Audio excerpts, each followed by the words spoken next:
بسم اللہ الرحمن الرحیم۔ السلام علیکم ورحمۃ اللہ وبرکاتہ۔ اللہ تعالیٰ نے رسول اکرم صلی اللہ علیہ وآلہ وسلم کو جہاں وقار و متانت اور رعب و جلالت کا پیکر جلیل بنایا تھا، وہاں انکسار و تواضع، رحم و کرم، نرم خوئی اور شگفتہ مزاجی کے اوصاف حمیدہ بھی آپ صلی اللہ علیہ وآلہ وسلم کو بدرجہ کمال عطا فرمائے تھے۔ یہاں ہم حضور اکرم صلی اللہ علیہ وآلہ وسلم کی شگفتہ مزاجی کی چند جھلکیاں پیش کرتے ہیں۔ رسول کریم صلی اللہ علیہ وآلہ وسلم نے ایک دن از راہ مزاح حضرت عائشہ صدیقہ رضی اللہ تعالی عنہا سے فرمایا: اے عائشہ، اگر تم مجھ سے پہلے فوت ہو جاؤ تو اس میں تمہارا کیا حرج ہے؟ فائدہ ہی فائدہ ہے، میں تم کو اپنے ہاتھوں سے غسل دوں گا، کفناؤں گا، جنازہ کی نماز پڑھاؤں گا اور پھر اپنے ہاتھوں سے دفن کر دوں گا۔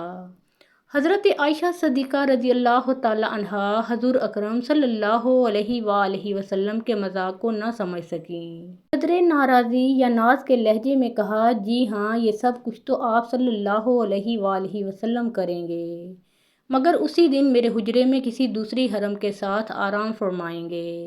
یا رسول اللہ صلی اللہ علیہ وآلہ وسلم کہ آپ مجھ سے بیزار ہو گئے ہیں۔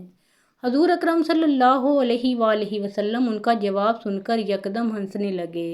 حضرت ظاہر بن حرام اشجعی رضی اللہ تعالی عنہ مدینہ منورہ کے کسی نواحی گاؤں کے رہنے والے تھے۔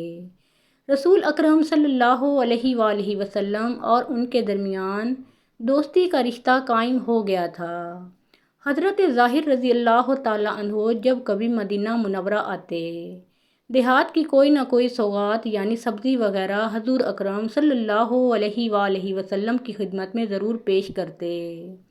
ان کا خلوص دیکھ کر حضور اکرم صلی اللہ علیہ وآلہ وسلم ان سے بہت محبت فرماتے تھے۔ ایک روایت میں ہے کہ حضور اکرم صلی اللہ علیہ وآلہ وسلم بھی شہر میں ملنے والی تمام اشیاء ان کو بطور ہدیہ دیا کرتے تھے۔ ایک دن حضرت ظاہر رضی اللہ تعالی عنہ گاؤں کی چند چیزیں مدینہ منورہ لائے اور انہیں بازار میں فروخت کرنے لگے۔ اتفاقاً حضور اکرم صلی اللہ علیہ وآلہ وسلم ادھر سے گزرے۔ آپ صلی اللہ علیہ وآلہ وسلم نے حضرت ظاہر رضی اللہ تعالی عنہ کو دیکھا تو ان کے پیچھے جا کر ان کو اپنی گود میں دبا لیا اور ان کی دونوں آنکھوں پر اپنے ہاتھ مبارک رکھ دیے۔ حضرت ظاہر رضی اللہ تعالی عنہ نے کہا: کون ہے، چھوڑو، لیکن حضور اکرم صلی اللہ علیہ وآلہ وسلم نے انہیں نہ چھوڑا اور فرمایا: کون ہے جو اس غلام کو خریدتا ہے؟ حضرت ظاہر رضی اللہ تعالی عنہ نے آپ صلی اللہ علیہ وآلہ وسلم کی آواز پہچان لی تو فرط محبت سے اپنی پیٹھ اور بھی زور سے حضور اکرم صلی اللہ علیہ وآلہ وسلم کے سینہ مبارک سے چمٹا دی اور بولے: یا رسول اللہ صلی اللہ علیہ وآلہ وسلم، کون مجھ جیسے کھوٹے مال کو خریدے گا؟ حضور اکرم صلی اللہ علیہ وآلہ وسلم نے فرمایا: نہیں، ایسا نہیں، اللہ کے نزدیک تم بہت قیمتی ہو۔ اسد الغابہ سیرت النبی صلی اللہ علیہ وآلہ وسلم جلد نمبر 2۔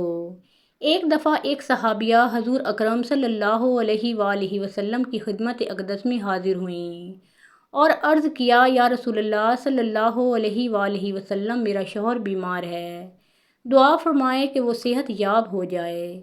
حضور اکرم صلی اللہ علیہ وآلہ وسلم نے دعا فرمائی اور ان خاتون سے فرمایا: تمہارا شوہر وہی ہے نا جس کی آنکھ میں سفیدی ہے؟ وہ خاتون کچھ حیران سی ہوئیں اور عرض کیا: یا رسول اللہ صلی اللہ علیہ وآلہ وسلم، میں گھر جا کر دیکھتی ہوں۔ پھر وہ گھر پہنچیں اور اپنے شوہر کی آنکھوں کے پپوٹے اٹھا کر غور سے دیکھنے لگیں۔ شوہر نے پوچھا: کیا بات ہے؟ تو وہ بولیں کہ رسول اللہ صلی اللہ علیہ وآلہ وسلم نے فرمایا ہے کہ تمہارے خاوند کی آنکھ میں سفیدی ہے، وہی دیکھ رہی ہوں۔ تو شوہر ہنس پڑے اور کہنے لگے: کیا کوئی ایسا انسان بھی ہے کہ جس کی آنکھ میں سفیدی نہ ہو؟ اب وہ حضور اکرم صلی اللہ علیہ وآلہ وسلم کے پاکیزہ مذاق کو سمجھیں۔ ان کا مقصد ان کے شوہر کو خوش کرنا اور ان کی پزمردگی دور کرنا تھا۔ ایک مرتبہ حضرت علی المرتضیٰ رضی اللہ تعالی عنہ اور حضرت فاطمۃ الزہراء رضی اللہ تعالی عنہا کے درمیان کسی معاملے میں کچھ تلخ کلامی ہو گئی۔ حضرت علی المرتضیٰ رضی اللہ تعالیٰ عنہ قدر آزردہ ہو کر مسجد میں جا کر سو گئے۔ اتفاق سے رسول اکرم صلی اللہ علیہ وآلہ وسلم حضرت فاطمہ الزہراء رضی اللہ تعالیٰ عنہا کے پاس تشریف لائے اور یہ قصہ سن کر مسجد میں گئے۔ آپ صلی اللہ علیہ وآلہ وسلم نے دیکھا کہ چادر حضرت علی المرتضیٰ رضی اللہ تعالیٰ عنہ کی پشت سے اتر گئی ہے اور پیٹھ میں مٹی لگ گئی ہے۔ حضور اکرم صلی اللہ علیہ وآلہ وسلم اپنے دست مبارک سے ان کی پشت پر لگی ہوئی مٹی کو صاف کرنے لگے اور ساتھ ہی ان سے ازراہ مذاق دلار یا شفقت فرمایا، اے ابو تراب اٹھ کر بیٹھ جاؤ۔ ابو تراب کا مطلب مٹی کا باپ بھی کہا جا سکتا ہے اور خاک آلود بھی۔ اس واقعہ کا لوگوں کو علم ہوا تو ابو الحسن کے علاوہ ابو تراب بھی حضرت علی المرتضیٰ رضی اللہ تعالیٰ عنہ کی کنیت مشہور ہو گئی۔ صحیح بخاری المرتضیٰ۔ ایک دفعہ ایک بوڑھی خاتون رسول اکرم صلی اللہ علیہ وآلہ وسلم کی خدمت میں حاضر ہوئیں اور عرض کیا کہ یا رسول اللہ صلی اللہ علیہ وآلہ وسلم، میرے لیے آپ دعا فرمائیں کہ اللہ مجھے جنت میں داخل فرمائے۔ حضور اکرم صلی اللہ علیہ وآلہ وسلم نے فرمایا، جنت میں کوئی بڑھیا داخل نہ ہوگی۔ یہ سن کر وہ خاتون رونے لگیں اور پھر روتے روتے واپس چلی گئیں۔ حضور اکرم صلی اللہ علیہ وآلہ وسلم نے صحابہ کرام رضی اللہ تعالی عنہم سے فرمایا، اس سے کہہ دو کہ بوڑھی عورتیں جنت میں جوان ہو کر جائیں گی، یعنی جنت میں داخلے سے پہلے ان کا بڑھاپا جوانی اور دوشیزگی میں بدل جائے گا۔ ام المومنین حضرت عائشہ صدیقہ رضی اللہ تعالی عنہا سے روایت ہے کہ ایک دفعہ میں رسول اللہ صلی اللہ علیہ وآلہ وسلم کے ساتھ کسی سفر میں گئی۔ اس وقت میں نوجوان تھی اور میرا جسم بھاری فربہ نہیں ہوا تھا۔ رسول اللہ صلی اللہ علیہ وآلہ وسلم نے لوگوں سے فرمایا، تم آگے چلو۔ لوگ آگے چلے گئے۔ اس کے بعد آپ صلی اللہ علیہ وآلہ وسلم نے مجھ سے فرمایا، میں تجھ سے دوڑ میں مقابلہ کروں، دیکھیں کس کی جیت ہوتی ہے اور کس کی ہار۔ چنانچہ میں آپ صلی اللہ علیہ وآلہ وسلم کے ساتھ دوڑی اور آپ صلی اللہ علیہ وآلہ وسلم سے آگے نکل گئی۔ آپ صلی اللہ علیہ وآلہ وسلم کچھ عرصہ خاموش رہے، یہاں تک کہ میرا جسم بھاری ہو گیا، یعنی مجھ پر موٹاپا آ گیا۔ اسی زمانے میں آپ صلی اللہ علیہ وآلہ وسلم ایک سفر پر روانہ ہوئے اور مجھے بھی اپنے ساتھ لے لیا۔ ایک جگہ آپ صلی اللہ علیہ وآلہ وسلم نے لوگوں یعنی شریک سفر صحابہ کرام رضی اللہ تعالی عنہم سے فرمایا، تم آگے چلو۔ لوگ آگے چلے گئے۔